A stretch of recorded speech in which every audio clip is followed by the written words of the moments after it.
Bonjour à chacune et à chacun.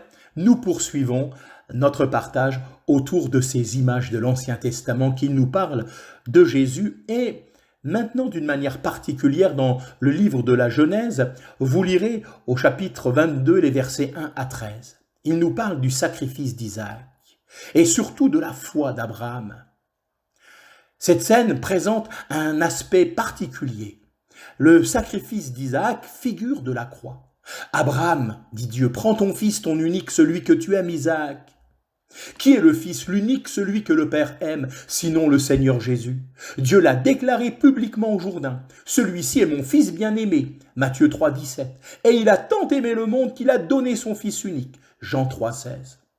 Abraham obéit et partit avec Isaac. Le troisième jour, il leva ses yeux et vit le lieu de loin. Le lieu du sacrifice est vu de loin par Abraham, comme aussi Golgotha était dans les desseins éternels de Dieu.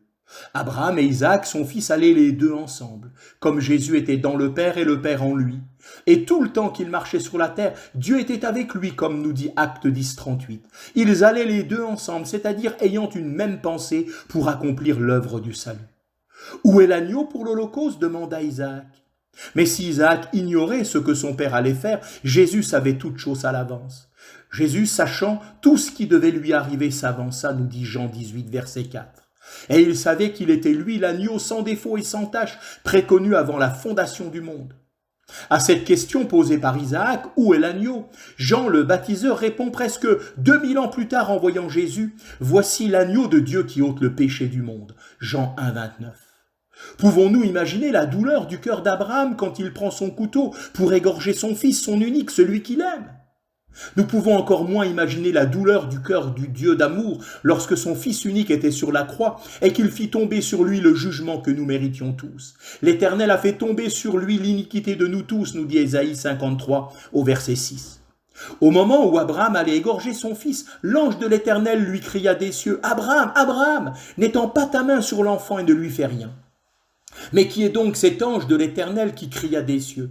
Remarquons qu'il est dit l'ange de l'Éternel et non pas un ange parmi d'autres, mais le seul, l'unique ange, celui-là même qui apparut à Manoah qui lui demanda « Quel est ton nom ?» Il est merveilleux, fut sa réponse. Qui est donc cet ange de l'Éternel, si ce n'est Jésus lui-même? Celui qui cria du haut des cieux, « Abraham, Abraham, n'étends pas ta main sur l'enfant » et celui qui plus tard à Golgotha, s'offrant lui-même en sacrifice pour nos péchés, n'entendit aucune réponse à son cri douloureux. « Mon Dieu, pourquoi m'as-tu abandonné ?»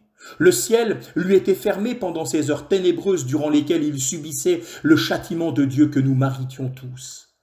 Ah, que le Seigneur nous accorde sa grâce, afin que nous puissions réaliser ces choses et lui abandonner nos vies en retour.